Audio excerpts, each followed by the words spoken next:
So, welcome to our event, Multi-Partnership Cooperation in Lifelong Career Guidance, sharing good practice and transnational debate. We are very happy to have you here with us today for this event organized as part of Erasmus Plus project KeepInPact, Keep Innovation in Multi-Partnership Cooperation in Lifelong Career Guidance Services. I'm Benjamin Dumont, International Coordinator at the Steady Métier International Network, and I'm going to be one of the facilitators of the overall event with my colleague Stefano Tirati, to whom I give the floor to introduce himself. Hello, everyone. Good morning. Thank you for being here. I have the pleasure to co-moderate the session today with Benjamin. I'm connected from Florence. I'm from Italy. And I work at Learning Digital. We develop e-learning solutions. So, and also in this project, we are responsible for the e-learning facilities. Back to you, Benjamin. Yes, thank you, Stefano. As you probably know, this event is organized as part of the Lifelong Learning Platform Week. And for this introduction, we would like to give the floor to Pauline Boivin, Project and Policy Coordinator at Lifelong Learning Platform. Thank you very much, and good morning, everyone, and a warm welcome to this 10th edition of the Lifelong Learning Week. So I'm Pauline, I'm Project and Policy Coordinator at the Lifelong Learning Platform, and the Lifelong Learning Week is our annual event that we organize every year. Of course, this time we have to organize it online for the first time, and this event today is the 12th event of this week, and there's also another one in the afternoon. So the Lifelong Learning Week, what it is in short, it's a it's a week full of events on lifelong learning, and most of the events are organized by our members. And today our member is the international network of the Réseau Steady Métier. And we often organize the event at the European Parliament, but of course this time it was not possible. However, we had the chance this week to have the presence of a lot of MEPs joining our events. And this week is hosted by Petra Camera-Vert, who is a MEP in the CULT committee in the European Parliament. This year's topic is the lifelong learning for sustainable societies. And today we will reflect on how career guidance can help us to set up resilient and future-proof societies. So enjoy, and if you want to tweet or post on social media, my colleagues will write in the chat very shortly how to follow us on social media and how to tag us. You can use the hashtag LLL2030 or LLLWeek 2020. So yeah, thank you and enjoy the event. Thank you very much, Pauline. As an introduction of the event, we would like also to introduce you a little bit what the KeepInPact project. It has been launched in September 2019 and it will end in 2021. It gathers 6 partners in 5 different countries: Porto, Cité des Métiers, Paris, Cité des Métiers, ASVO in Croatia, the Lifelong Learning Platform in Belgium, Learning Digital in Italy, and Steady Métier International Network in Paris. You can see here a map of the different partners.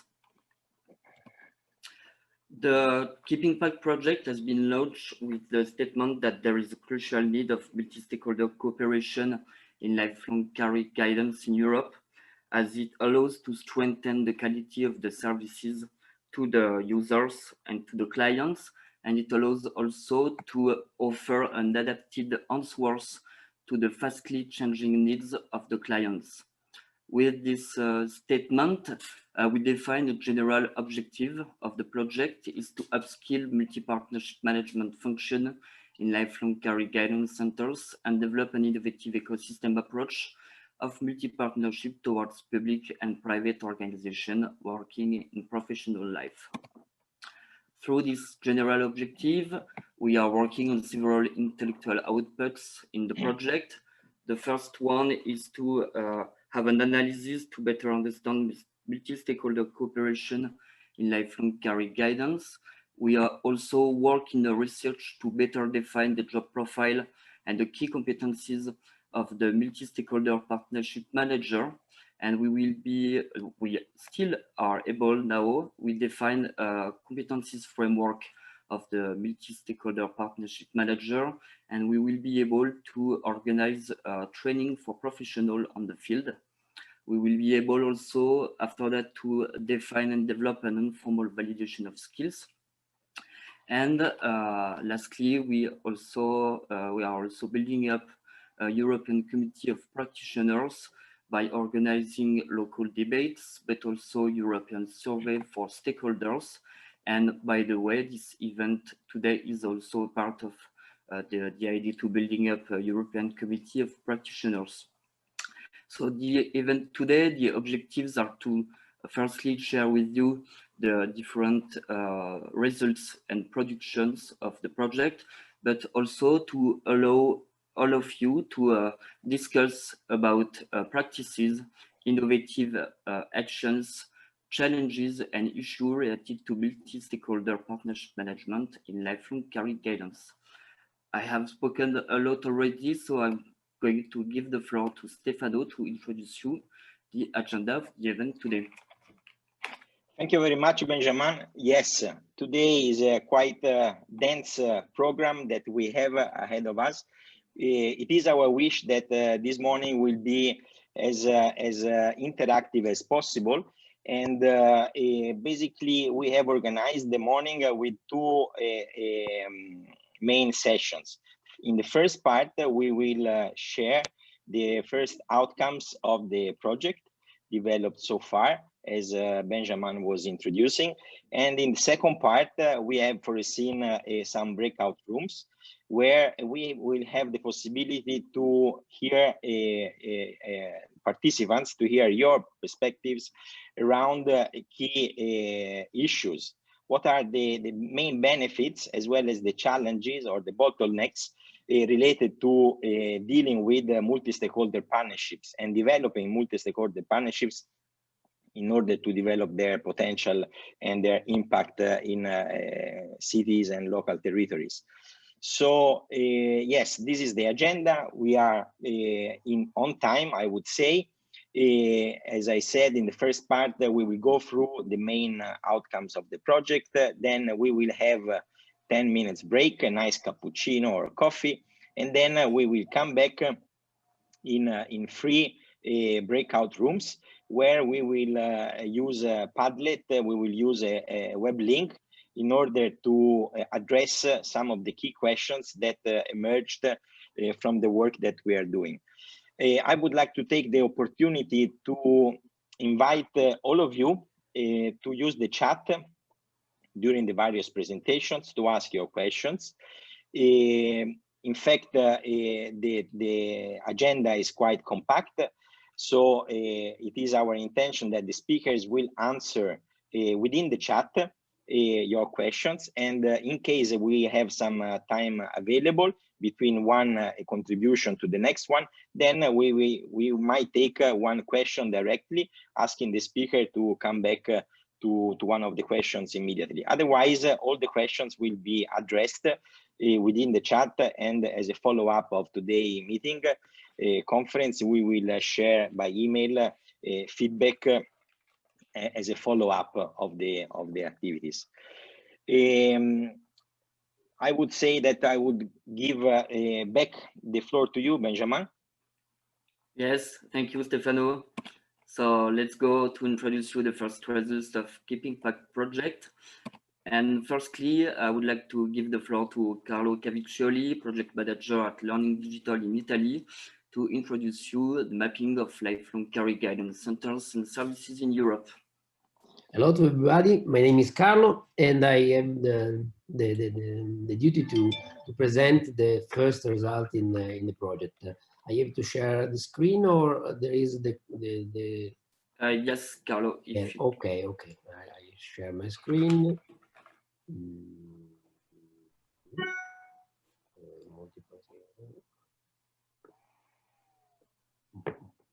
Why don't share the screen? Okay. 5, okay. 4, 3, Voila. Share. 2, 1. You see my screen? Yes. Plain. Okay. This one. Okay. Perfect. The first action that we have developed in the project is to mapping the care centers in Europe. So we created a form published on the website in order to collect the answers by the representative of the center in order to mapping the cooperation activities that are realized in Europe. To make this, we create on the website a form rejoinable by the link in the website by clicking Lifelong Career Guidance Center. You have at this page where there is a link to click, and when you click, you go to the form. It's a Google form that asks several questions about the characteristic of the centers. So the centers representatives can enter the location and the activity data of their centers, and the aim of these activities is to clarify the context in which the center operates and to collect suggestions and proposals. So you can use this form.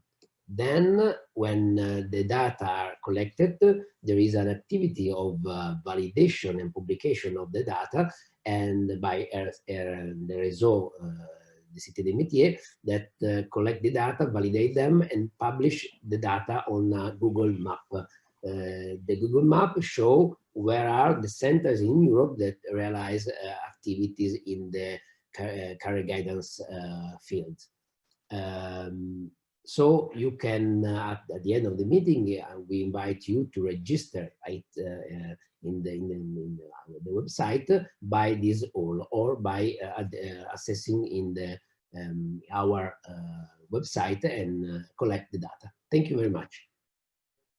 I stop share. Okay. Thank you, Carlo. Okay. So, yes, thank you very much, Carlo, for this introduction.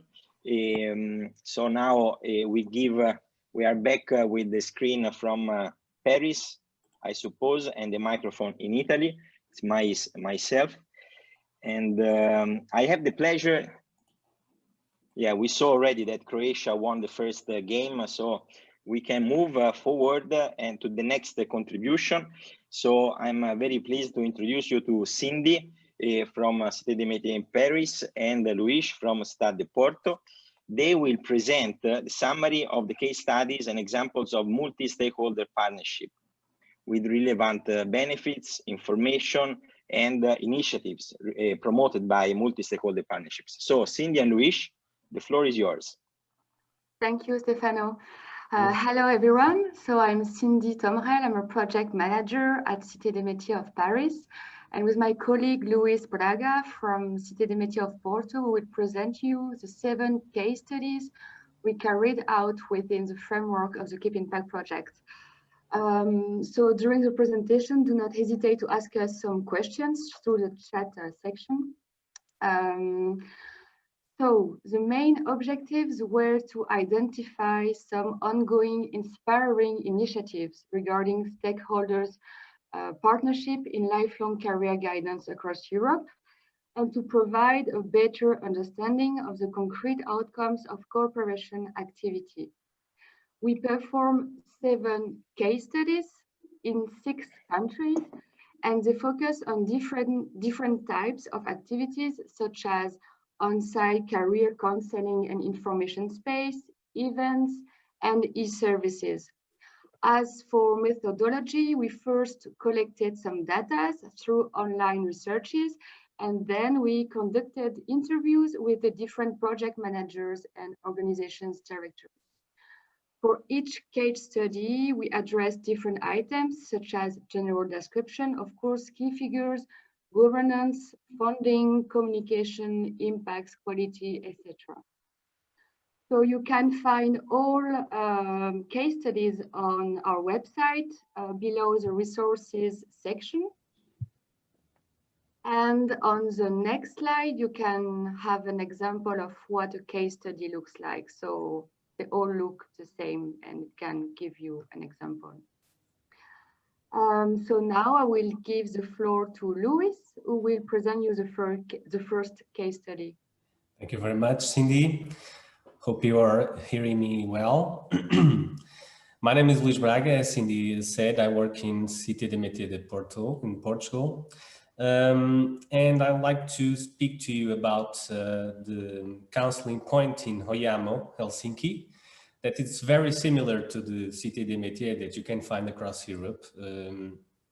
And actually in Hoiamo, this is more like a counseling center, but also a social center, because the services there are also vocated to the social areas of the population. So what types of information can we find in this center? We can find counseling, of course, provided to those who reach for them, education, training, employment services, business development, but also health and social care.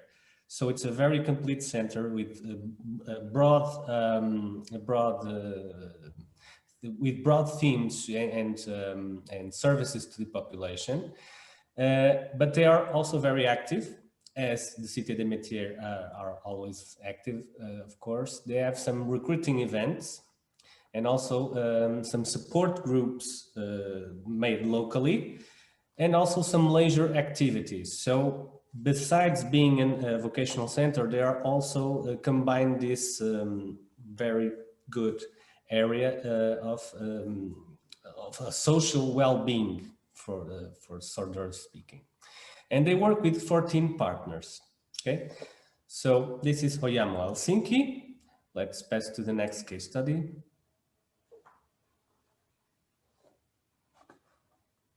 Thank you, Louis. So the next case study is a lifelong vocational guidance event called Pop-up Cité des Métiers, which took place in a city called Bagnolet in the Paris suburb. The objective was to reproduce a small Cité des Métiers outside its walls. The event offered free counseling, free access to resources, and workshops. It gathered 33 partners and appeared to be a good collaborative tool for territorial animation between other lifelong learning professionals. The main strengths we identified were for professionals the opportunity to meet other counselors, other professionals, and the enhancement of the territorial network and the pooling of resources. The third case studies took place in Belgium, so Brussels. So it is an on-site career counseling space called Borenput Brussels. I hope I'm pronouncing well. So it's also a Cité des Métiers. The objective is to offer guidance on how to enhance skills and change jobs, help with job searches, to find information on how to set up a business, help to move for a job in another region or country, etc., etc. The main strengths we identified were to have integrated services in one place and to unite the partners to better meet the needs of audiences. As for key figures, in 2009, 21,832 contacts in face-to-face counseling, so that's quite a lot, and almost the same during collective activities. So that's it. I give back the floor to Louis for the next one. Well, thank you, Cindy. Let me speak about Cooperativa Orso in Torino. Let's change a little bit of scenario. We have an e-service project here going on in Torino. Actually, this kind of service is called Arlo service. that works for booking of a group orientation session format. So if you go to Torino in the Cooperative Orso and you require Arlo service, you can book a collective session in a group orientation format for you to have some guidance on your career. Also, actually a very peculiar thematic or activity that Cooperative also has is the coffee craft, that gathers entrepreneurs and professionals who tell their experience for others to participate and to learn from it. Actually, this project in specific has 4 partners, and but the beneficiaries are more than 1,000. So it's a very interesting program that you might want to address in your country. Why not?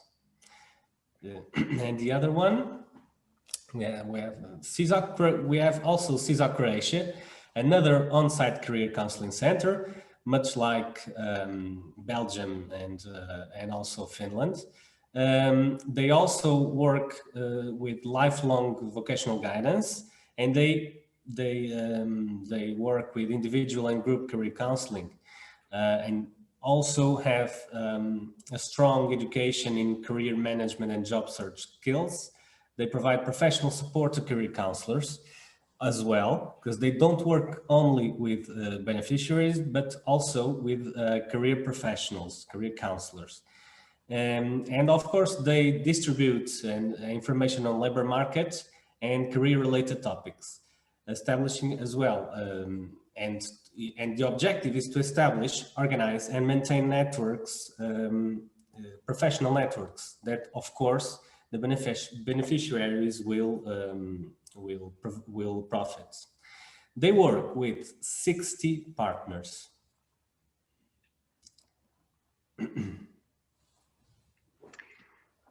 So the next one, it's a one-week event which took place in Croatia, and the event was called Career Week of Organization and Informatics. So it took place at the University of Zagreb, exactly. The objectives were to inform students about career possibilities, to help them to connect with employers and develop their career management skills. The main impacts are to strengthen the collaboration between the faculty, employers, and students, and also to raise awareness about the available opportunities and market demands.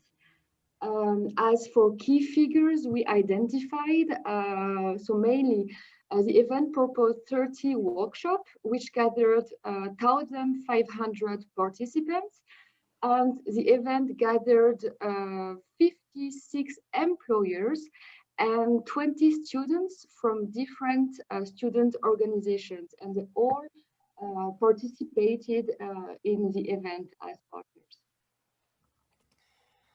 And finally, our own project here in Porto, but maintaining this line with events that are taking place in the centers, in career guidance centers.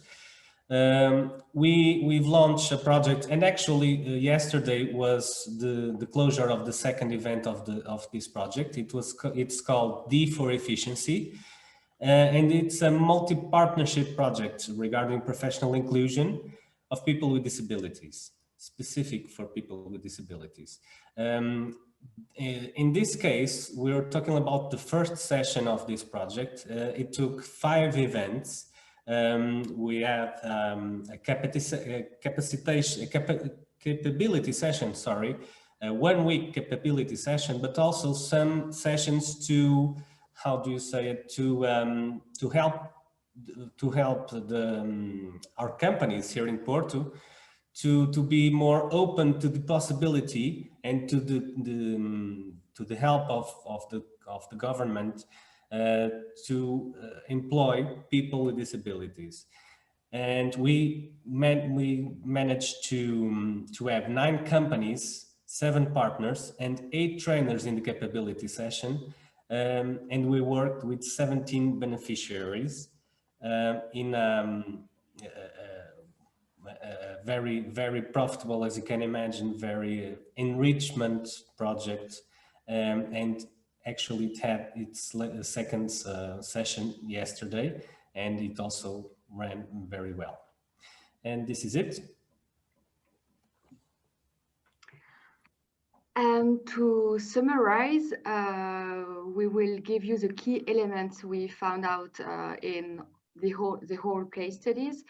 So we can generally say that the case studies highlighted that multi-partnership approach may contribute to the simplification of the services, allow each partner to bring its own skills and knowledge, allow the localization of integrated services in one place, and can help to better meet the client's needs regarding lifelong guidance.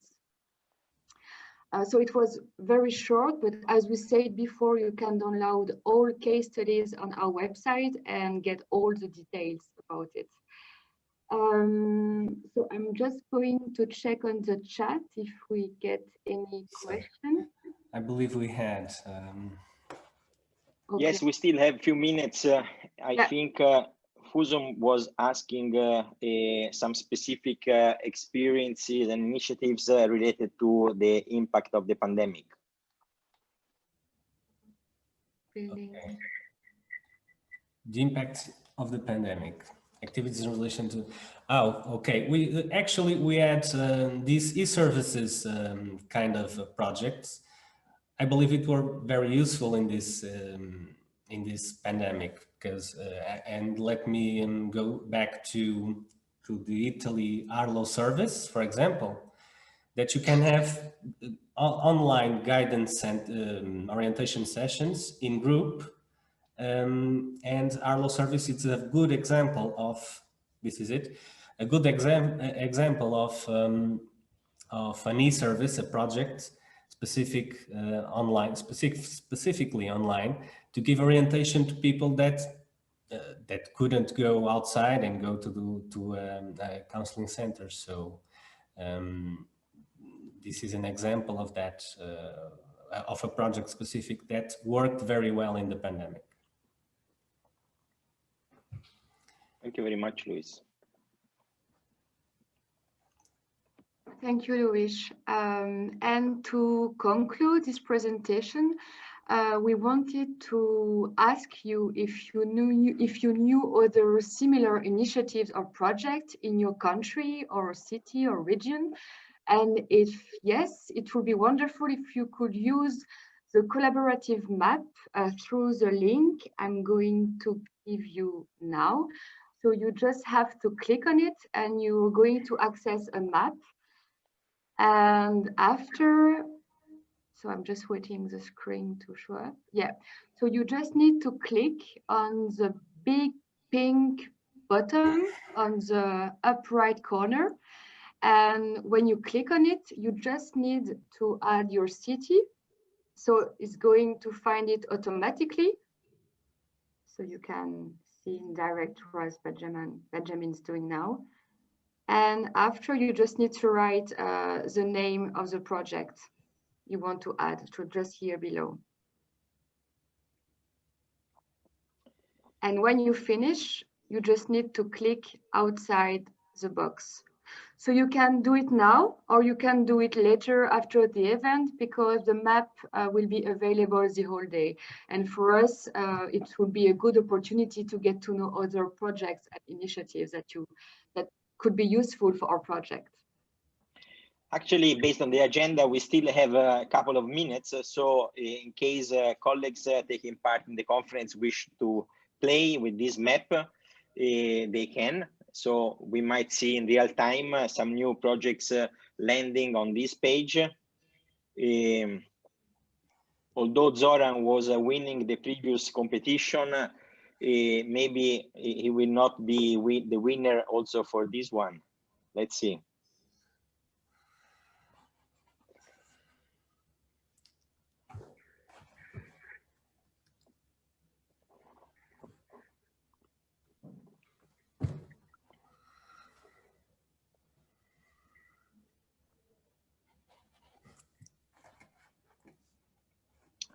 see some exchanges in the chat, very rich. Thank you very much. I don't know whether there are other questions, if you have spotted them. I see a couple of reports have been shared in the chat. So we have a new question. Did any of these experiences address also low-skilled adults? As I know, regarding, like, for example, the pop-up Cité des Métiers, it is open for all clients, all kind of clients. Yes, of course, it was also focused to low-skilled adults, and we proposed special workshops.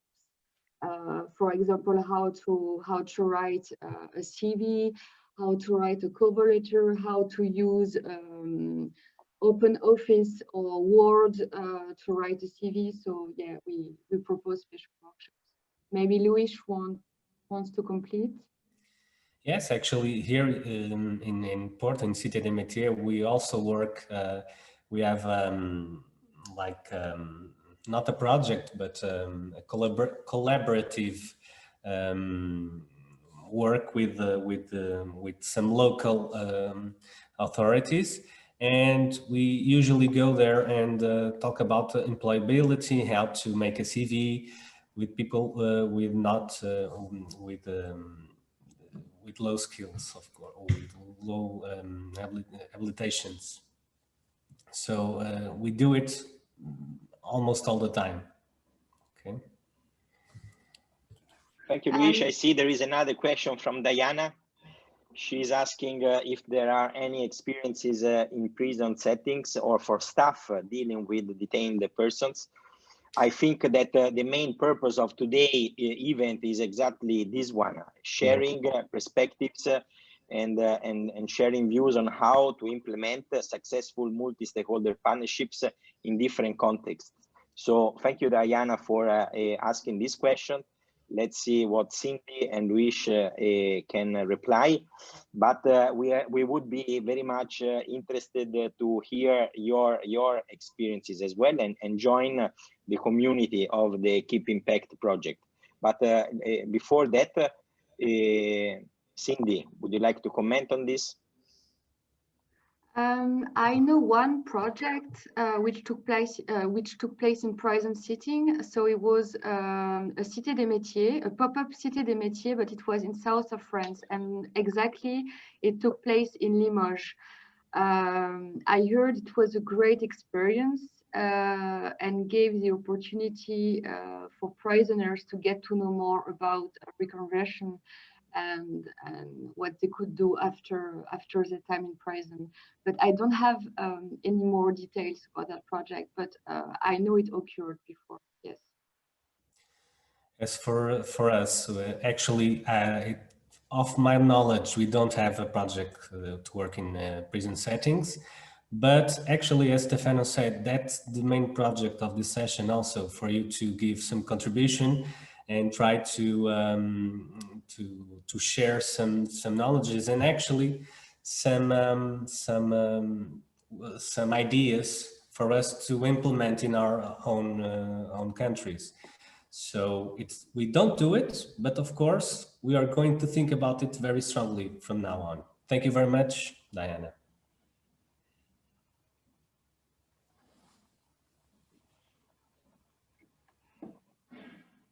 So now it's time for the next contribution, and Benjamin, you have the microphone.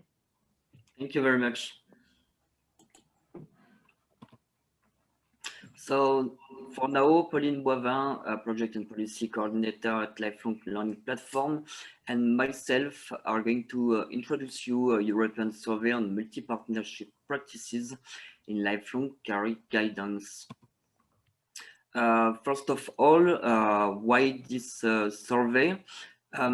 For 3 objectives: to find out about practices and issues and challenges about multi-stakeholder partnership cooperation in lifelong career guidance, but also to inform and support the work in the KeepInPact project and to get new contact for the project.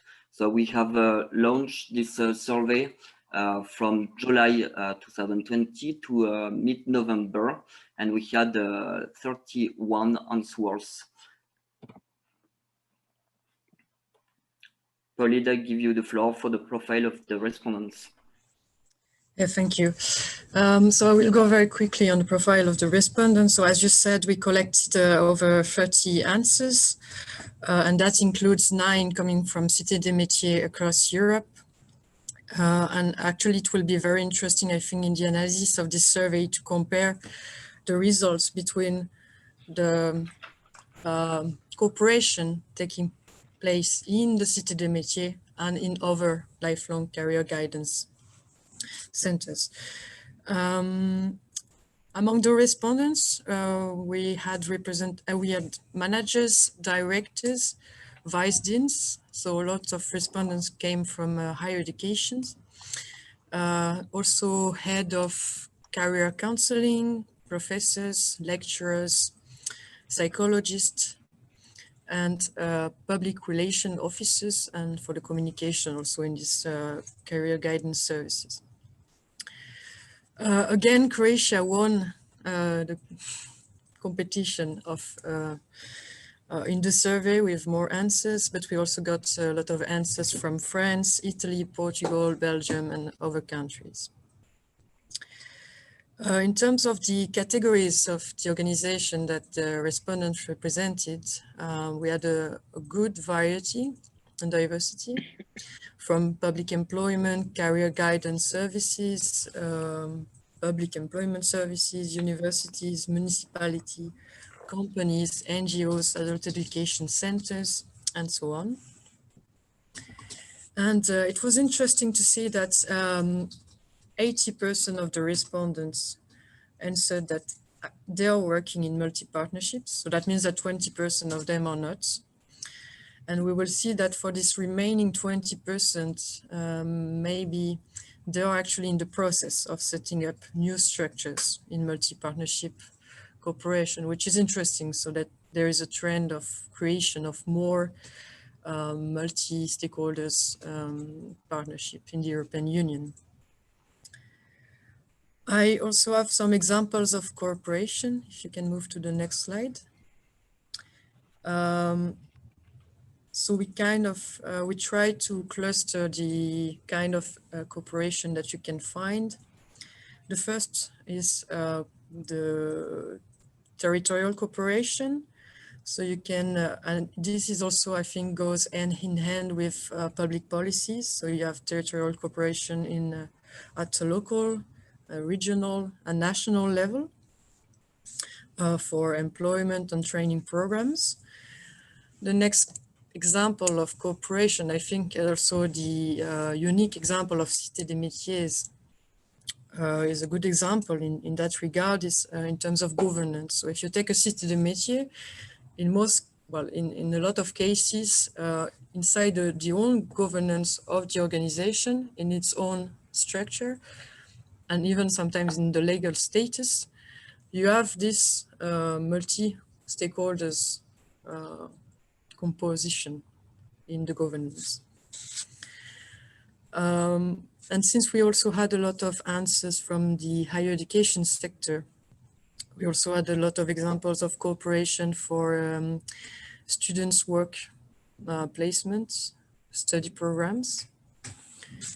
We also had a lot of examples of cooperation that did, and I think that is also a clear added value of the European Union in European projects, or many projects in the field of career guidance. So if you, when we will publish the result of this study, you will see a lot of examples of other projects working in the field of career guidance, and that may answer your question, Diana, about other examples.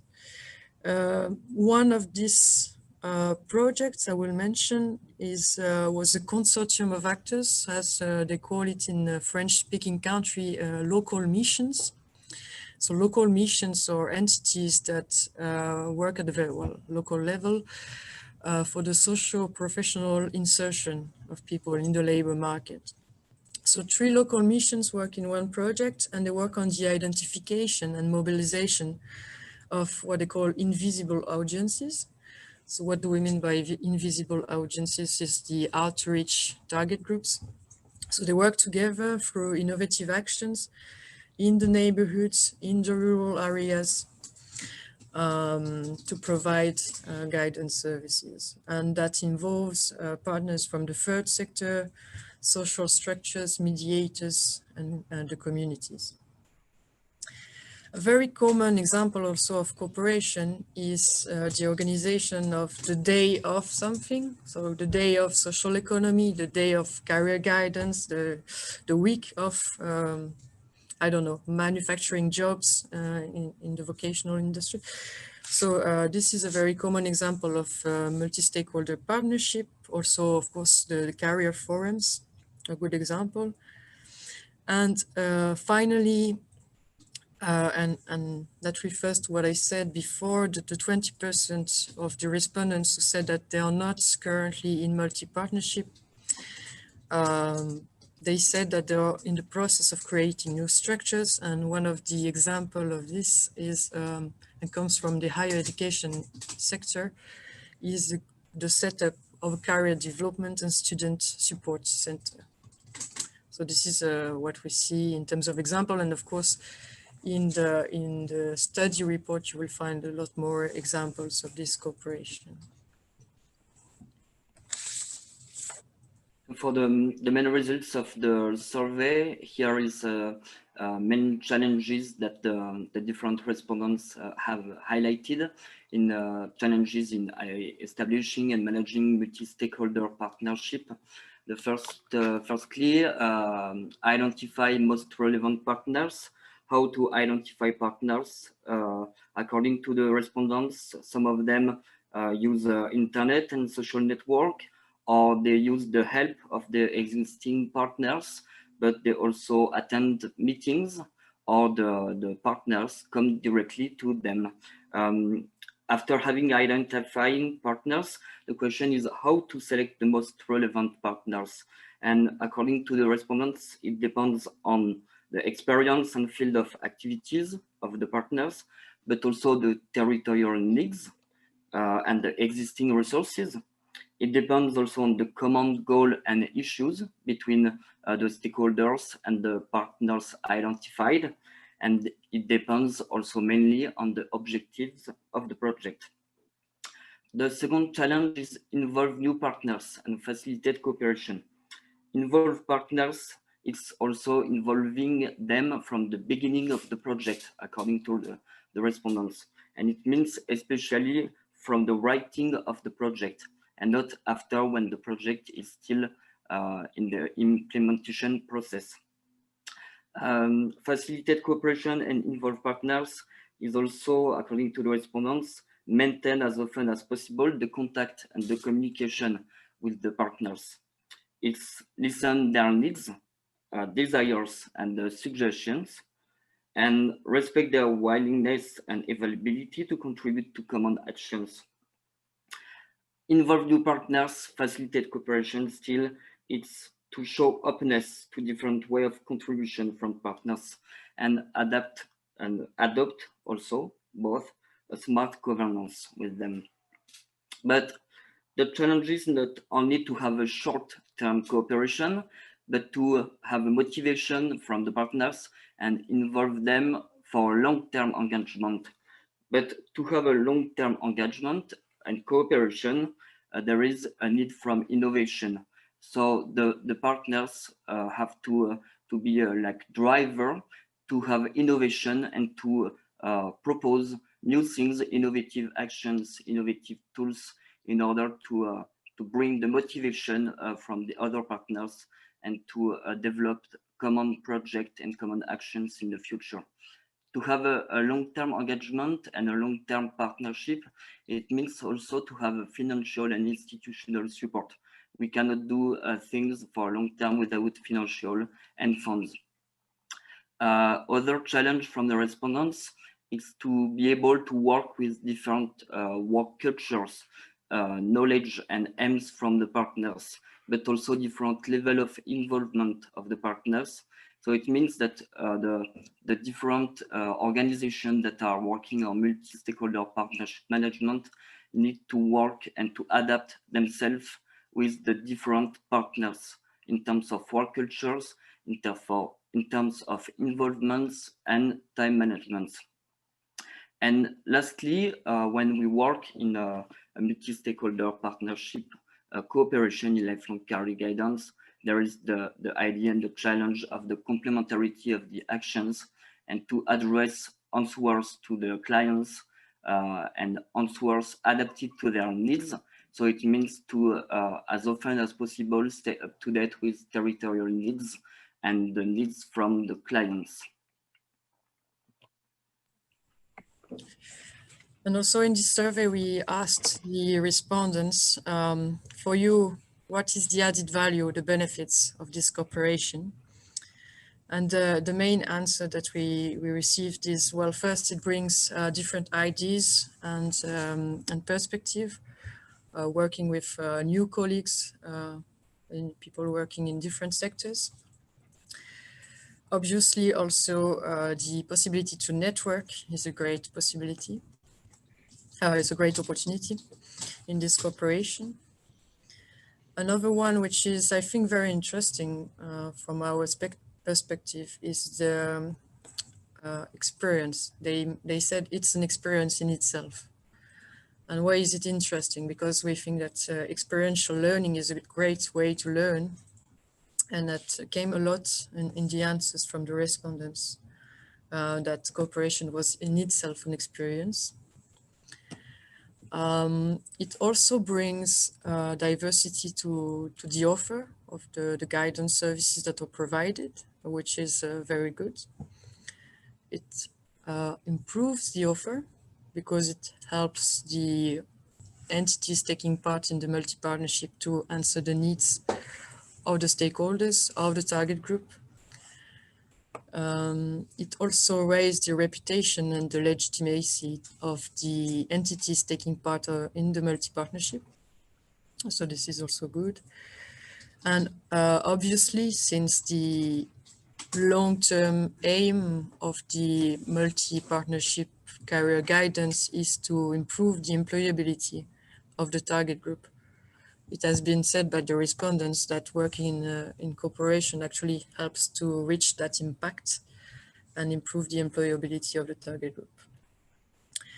We also asked the respondents what kind of evaluation methods they use to assess the success of the cooperation.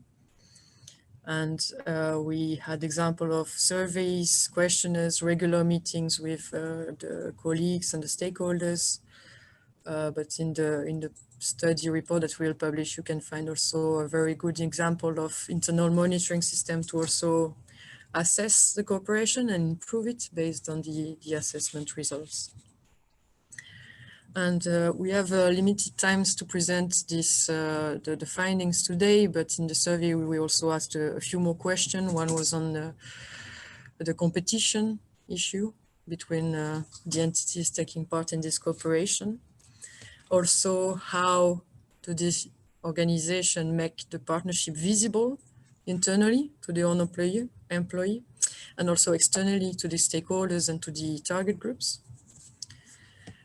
So yeah, when we publish this study, you can find all these results, very interesting results in the report. So that was just a short presentation of the preliminary findings. We will publish the study early 2021, and of course we'll send it to you at this moment. There will be, I think, another survey before the final event of the project, so in less than a year. And all the results, as we mentioned before, will be used to refine the deliverables and outputs in this project and to improve them. So this is very useful. And this is also very useful for the competence framework, and this will be the object of the next presentation. So I will give the floor now to Joran to present the competence framework. Yes, thank you, Pauline. Thank you, Benjamin, for your contribution. Actually, I see on the chat a very key question from Herman, who is in the best position to launch a partnership? This is a very key question, but unfortunately we are a little bit late. So I invite colleagues to answer within the chat for now. And yes, as Pauline just said, the next contribution is key because the objective of the project is to develop the competencies of those working in lifelong learning career guidance, responsible for conceiving and nurturing and fostering multi-stakeholder partnerships. So the competence framework of this profile is essential. So Zoran, the floor is yours. We jump to Croatia. And you need to activate your microphone. And to share your screen. Yes, I hope that you see the presentation. Yes. Okay. So I'm Zoran Suša. I'm coming from University of Rijeka, and I will present the competence framework. But I would also like in the beginning that I'm doing that in front of the whole Croatian team. So Professor Darija Maslić-Seršić and Katarina Pažuranišić from University of Zagreb are also in this project as collaborators, and my colleague Nikoleta Zubic, who is leading our career office at our university, and of course Mina Đorđević, coming from Agency of Science and Higher Education, which is formally partnered from Croatia.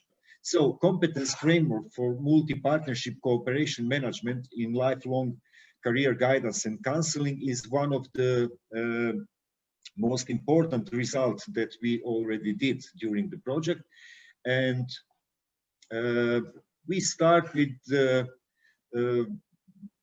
description of what partnership manager do.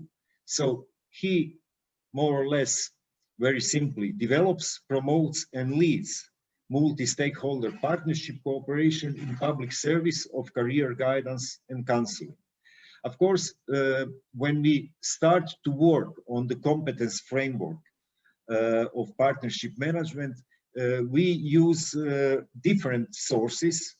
Very big help was job descriptions of the partnership managers from Cité des Métiers, but also we did some interviews in Croatia with the people who are working as partnership management in CISOC centers. You heard about that before.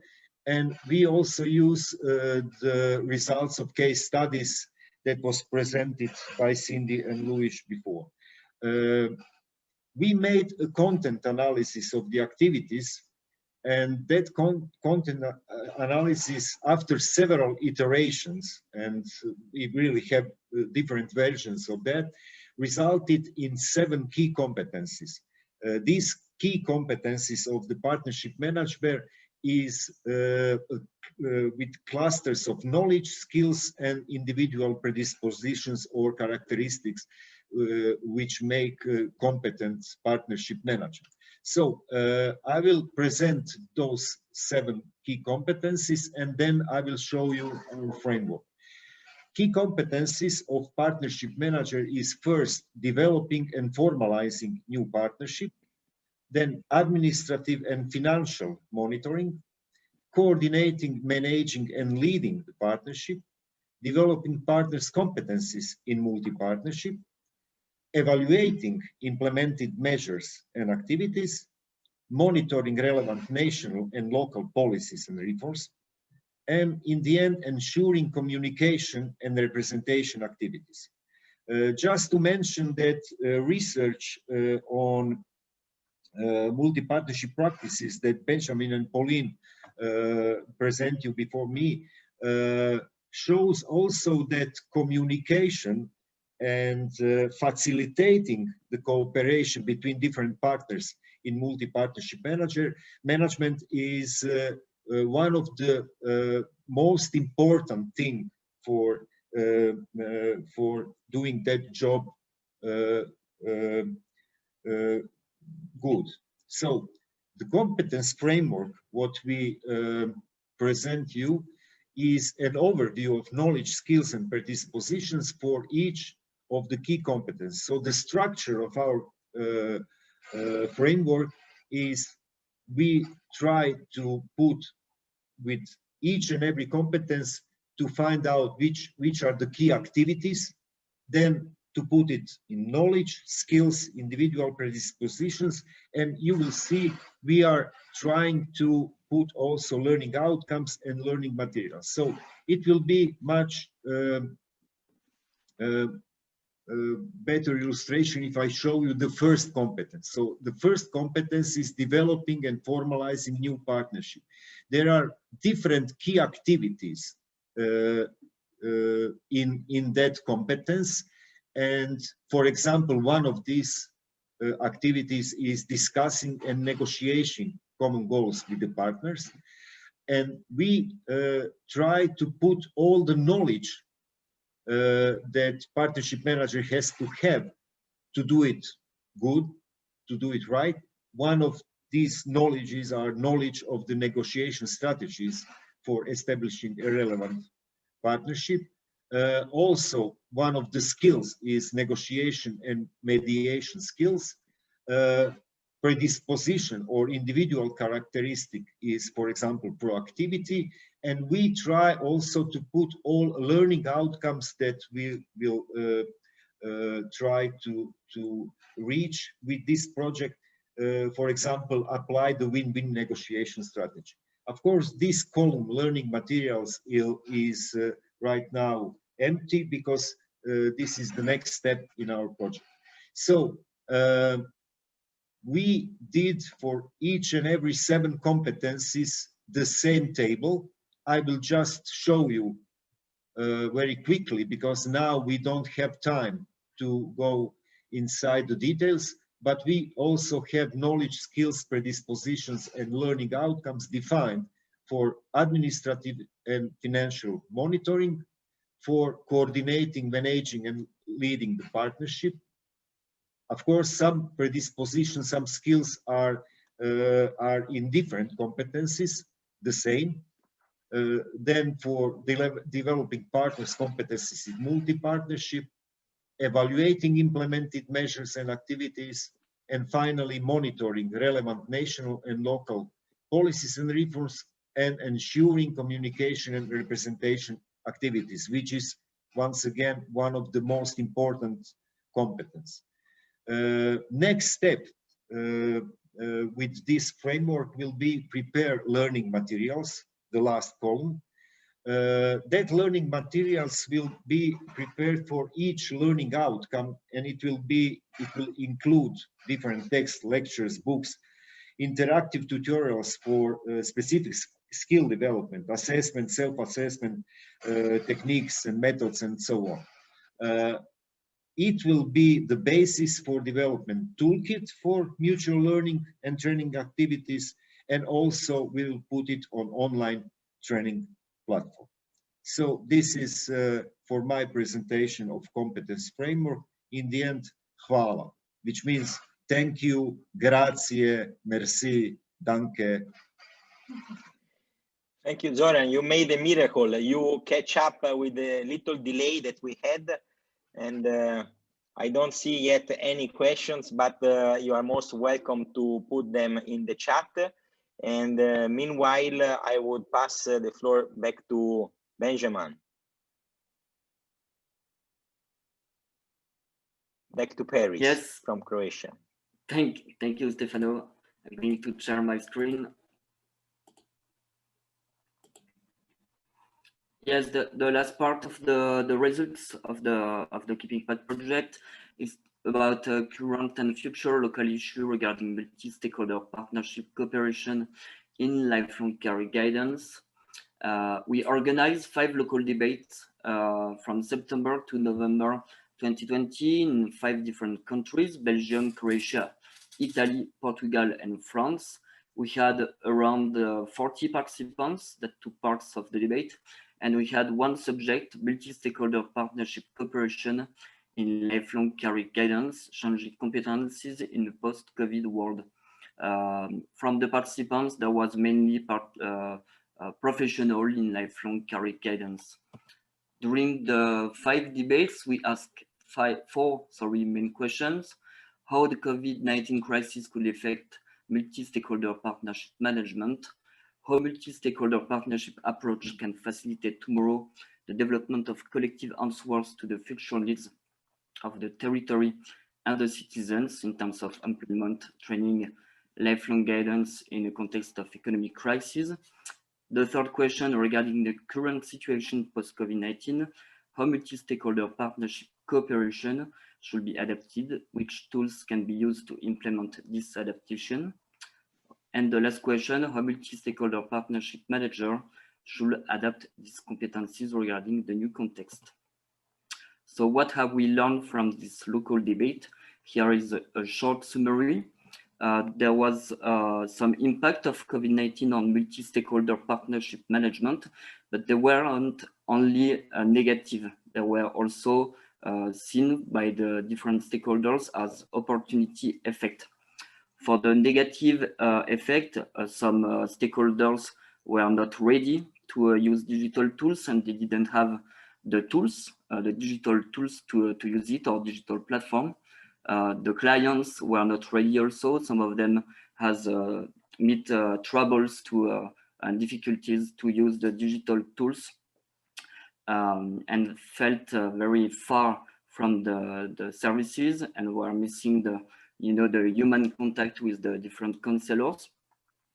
But if we go with the opportunity effect, some stakeholders answer that it has accelerator effect for the digitalization of the offers to the clients, digitalization with the different partners, and it allowed the different partners to mutualize resources, and especially to mutualize tools. When I say mutualize resources, I mean with the different partners and colleagues. And with the crisis, they had there was a lot of new needs from the clients, and so it forced the different partners to develop new cooperations, to find common solutions to address the most adapted answers to the needs from the clients. In terms of using the digital tools, there was not a very a good equality between the professionals. And the COVID crisis allowed the different professionals to have peer learning. It allowed some professional that was feeling more comfortable using the digital tools to help the other professionals. When I speak about peer learning, so I mentioned the digital tools, but it can be also wider. I'm not going to develop a lot this point because we are going to speak about it after.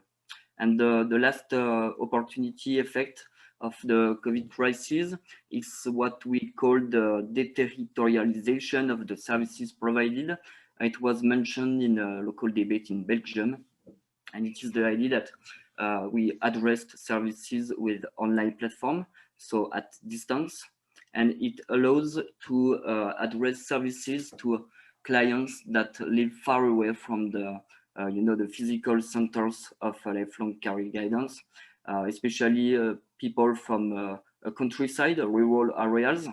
And so it allows to provide services to them. It allows also to provide services to people that don't really like or feel uncomfortable to come in the physical space and to meet in person the counselors, and that prefer to meet the counselors at distance.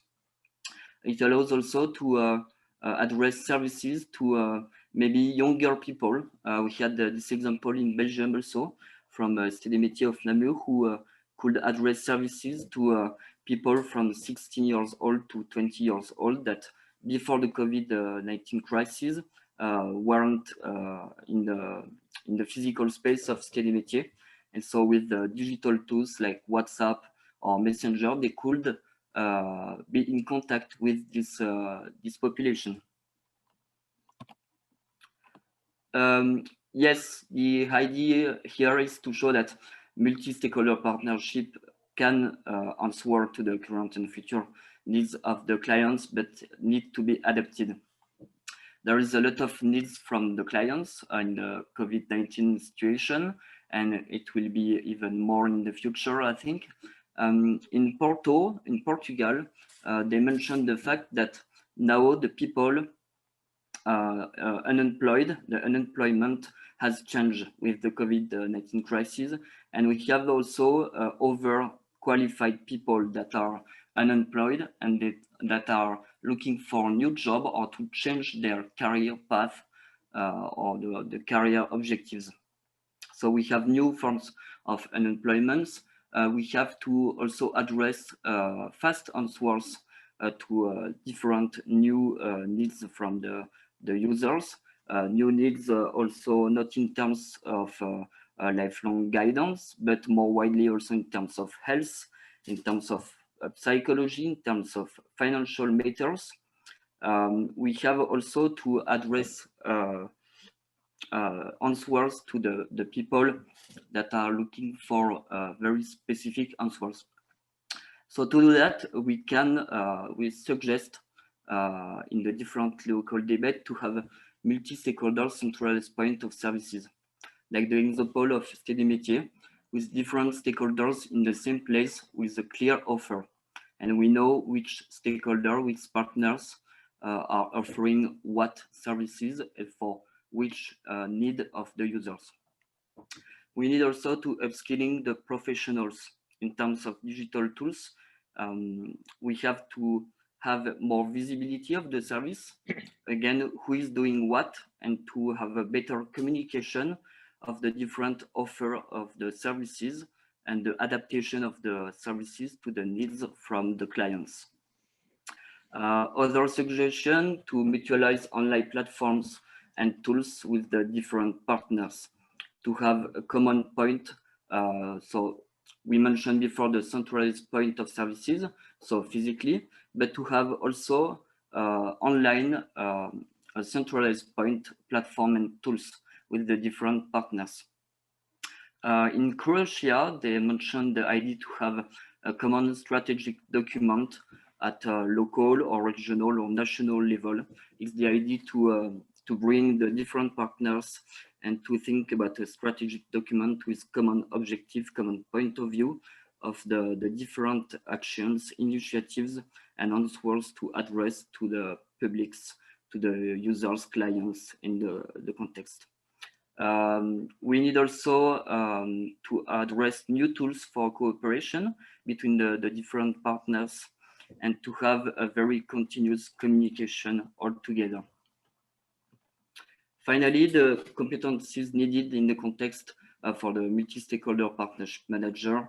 So it was already the case before the COVID-19, but the different stakeholders in the local debate emphasized the fact that the multi-stakeholder partnership manager need to strengthen now his digital skills as well as project management skills and the management of the time and the management of crises, so crisis management skills, the communication skills, the online facilitation related skills, and lastly, the creativity and openness to new experiences. Thank you. It was quite a short summary, but I'm available to answer to questions.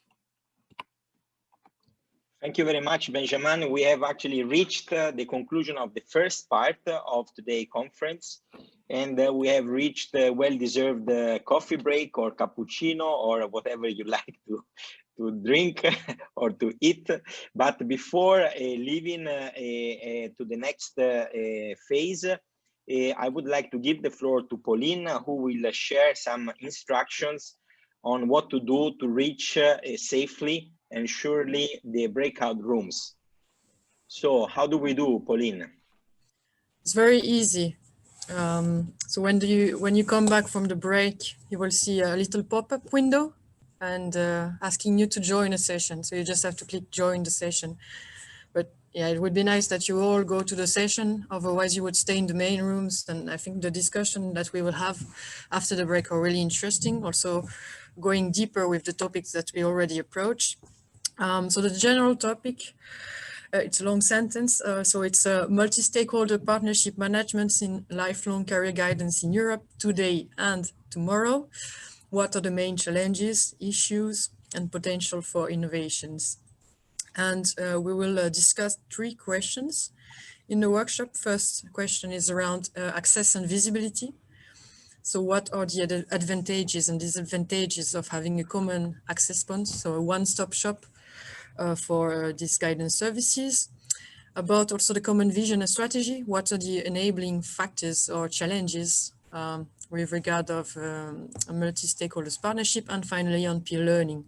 So how can peer learning happens within this partnership? What methods can we use, and what should be the focus in terms of content of this experience of peer learning? So see you in 10 minutes. Enjoy your coffee or tea. Also, we have I would to be say inclusive for tea drinkers, and yes, please join the breakout session and contribute to the discussion with us. Thank you.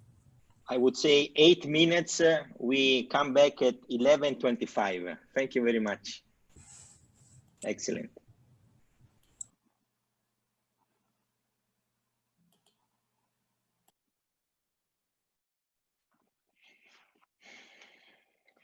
How was your room, Pauline?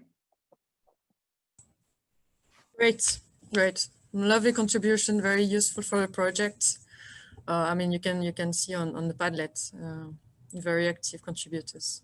So I think, yeah, Joran can... From different countries. We have some examples from the Netherlands, also from Poland, and also from Croatia. We discuss different experiences. Netherlands as well, yeah. Very good. I think according to our plan, the microphone goes back to Paris, to Benjamin, who introduced the first room. If I'm not mistaken, now, thank you very much for all of you for joining the breakout rooms, giving a very interactive discussion. At least in our room, we had lots of talks, and I tried to write down in the Padlet several contributions. So the purpose of this closing plenary session is to share some insights of each of the 3 rooms. And so the first one would be room number 1. So I would actually pass the microphone to Luis in Porto.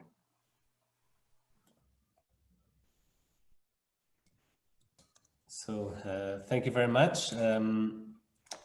I'll have to go to our Padlet. Yes, thank you.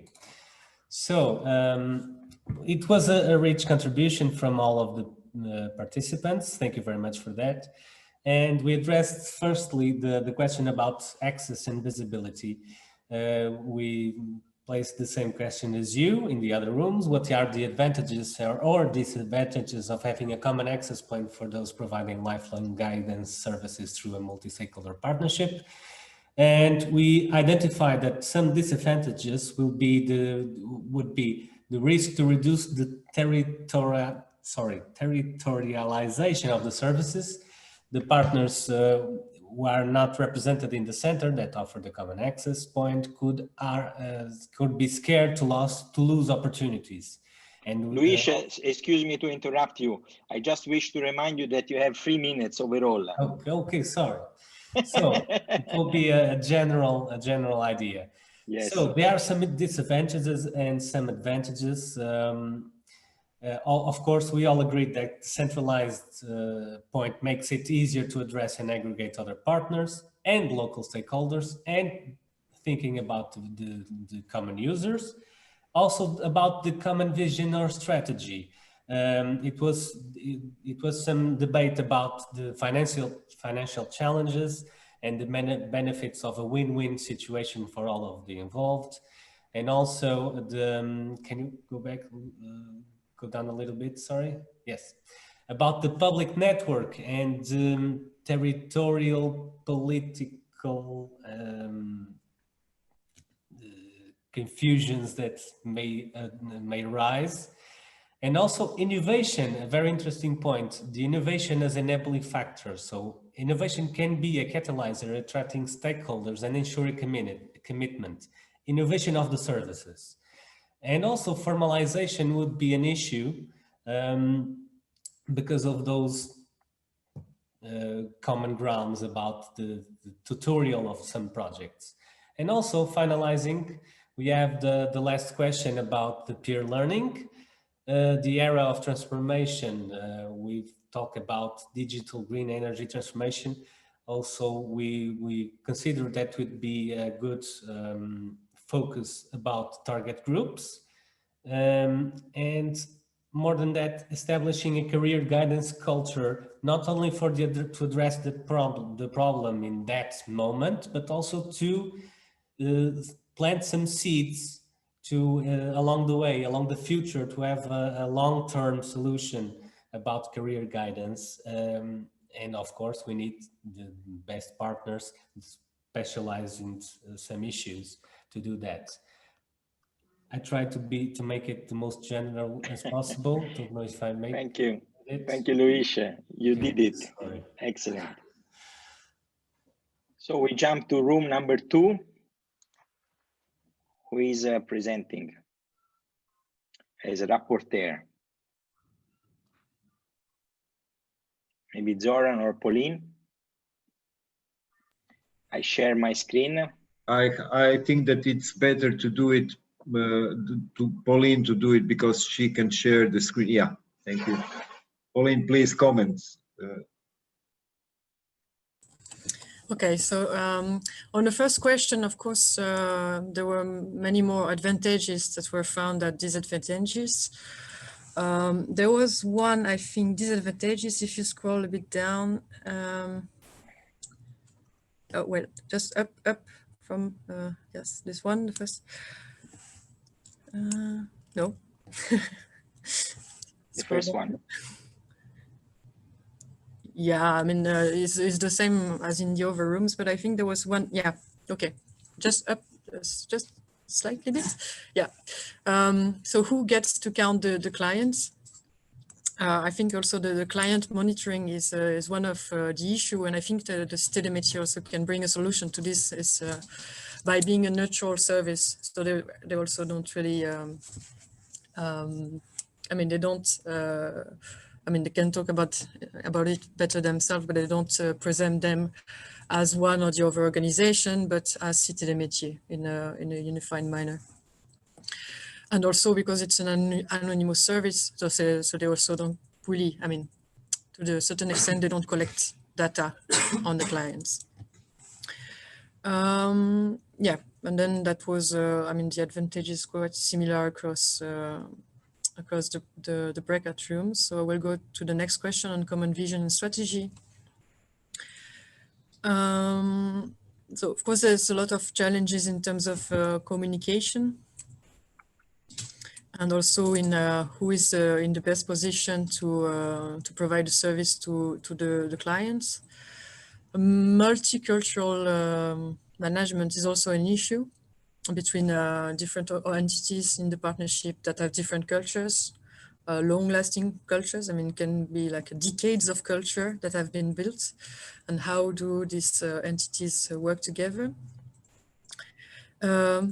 Something that's also come very often is the challenge of developing a common language and mutual understanding. So, and on this, I think we will be very interested if you have any solutions or ideas or good practice to share with the project partnership on how to build a common language. Is it to organize meetings? Is it to organize guidance, guidelines, and so on? About the responsibility, who is taking the responsibility for improving the quality of the service, so the dispatchment of the role within the partnership, and so on. And also personal relationship can be a challenge, of course, within a partnership. So that's why we need a soft skill and conflict management skills, as it was listed, I think, in the competence framework, to be able to work together. And last but not least, in terms of peer learning, so we had, how can the employee in the organization learn from each other? And there was an example from the Netherlands that they organized what they call learning circles for the staff, and they go and meet and they discuss among them the solution to provide to the clients. And yeah, and all this peer learning also we mentioned is very useful to build a community of stakeholders. And so that's also something that we're trying to do in KeepInPact, is to build a European community of stakeholders. And also what we do in European projects like this one is to learn from the peers. And I think this event is a great example of such learning. And you have also other example like masterclass on partnership and so on. Yeah, so that was it for our session. Thank you very much, Pauline. So we go to room number 3. Yes, thank you, Stefano. It's Benjamin talking. I'm going to share my screen also to allow you to see our Padlet. Can you see it? It's okay? Yes, okay, thank you. For the first question, we had same kind of answers than the previous workshop. We have the idea that for the advantages of the common access point, it makes it easier for clients to connect with complementary guidance services. But, you know, it can be a bit confusing if there is all the branding organization in the same space. So we spoke about the idea of having clear introductory text in the common access portal. And we had the example of Stede Métier, who have a common access point with the different services and with the different partners that provide the counselors in the same place, but the counselors don't work with the branding from their institution, organization, but they are anonymous in the space. We spoke about also the positive advantages that to have a common message and to work on the same strategy, but we will see after the second question that it's not so easy to have a common strategy. As an advantage is also to have a better quality of services through the pooling resources, but we need also to have a strong governance with the different partners in order to bring visibility and complementarity of the actions in order to answer in the best way to the needs from the clients. And it can be difficult to work with different professionals from different backgrounds and with different work cultures. And also the idea of the e-services, as we have to bring more visibility and common access point physically, but we have to do it also online, and we have to bring clear informations in the online platform, informations about wealth information or user friendliness.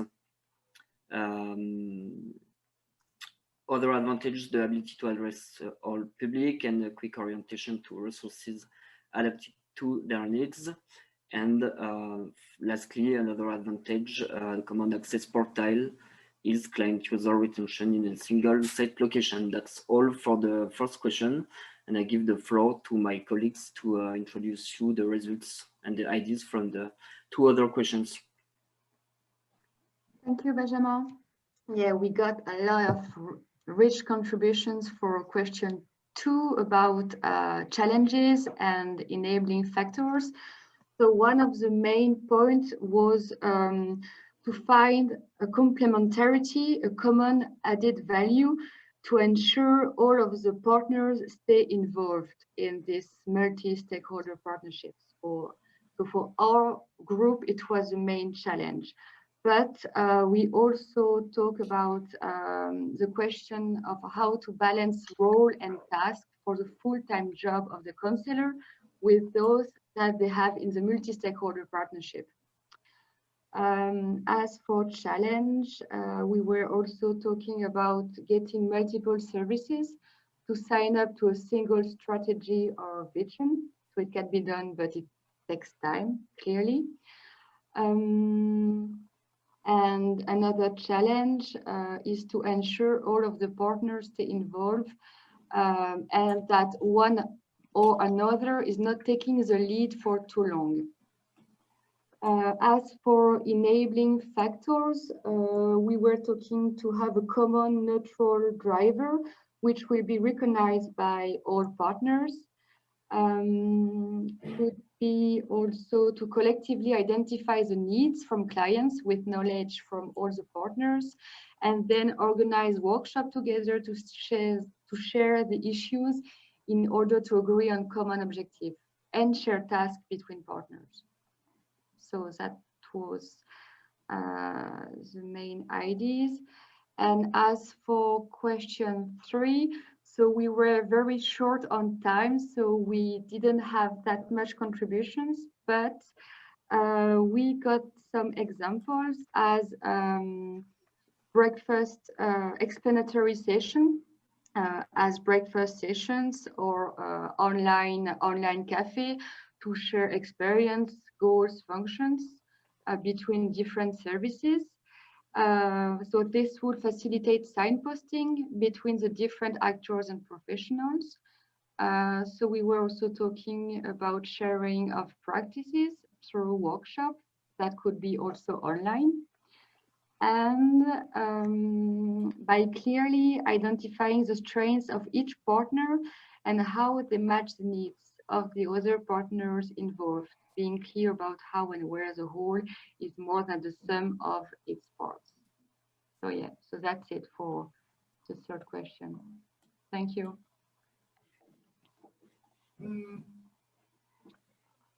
So thank you very much, Benjamin. Thank you very much, Cindy. Thank you to all of you for your great contributions and sharing perspectives. We are really reaching the end of this morning session. This pandemic is very bad, but actually is effective in having this kind of meetings. You join, you share, and then off you go. So let me share my screen for a final remark before. So basically, we just share the outcomes of the workshops, and we would like to invite you as a closing remark from my side to go to on the website of KeepInPact project, have a look at the case studies, download them as being presented by colleagues, download the competence framework. Actually, reading this slide, now I have a question mark whether we have already published the competence framework or not, but if not, we will do it right after. So please come back if you don't find it now, and this afternoon or next Monday you will get it. We actually invite you to register on the website in order to take part in the trainings. We planned, of course, to have some face-to-face trainings, but we might need to change this approach. And if we do online, then it will be easier for a wider participants group to take part, as well as by registering on the website. We will share some information about the upcoming outcomes of the project. So from my side, I would like to thank you for joining today. This is the address of the website, and I would like to give back the floor to our project coordinator, Benjamin, for the final words and greetings from his side. Yes, thank you, Stefano. I was writing to all of you the link to register to the website, so you can find it on the chat. And so nothing much to say. I think Stefano, you had a good conclusion. Thank you to all of you to be here with us today. I hope you enjoyed this event. I hope you learned new things, and by our side, I think we learned also a lot of with you, with your contribution. your feedbacks and ideas during the workshops. So we wish to see you later and to meet you another time as part of KeepInPact project or in other subjects related to lifelong career guidance or multi-stakeholder partnership. Thank you very much. And Stefano, we can say goodbye to everyone. Yes, thank you very much. Thank you. Thank I you just all. took a picture. If you smile, I take a family picture as the tradition. Yes, switching on your cameras. Thank you very much. Yes, thank you. Bye-bye. Thank you very much. Bye-bye. Bye-bye. Bye. Bye-bye.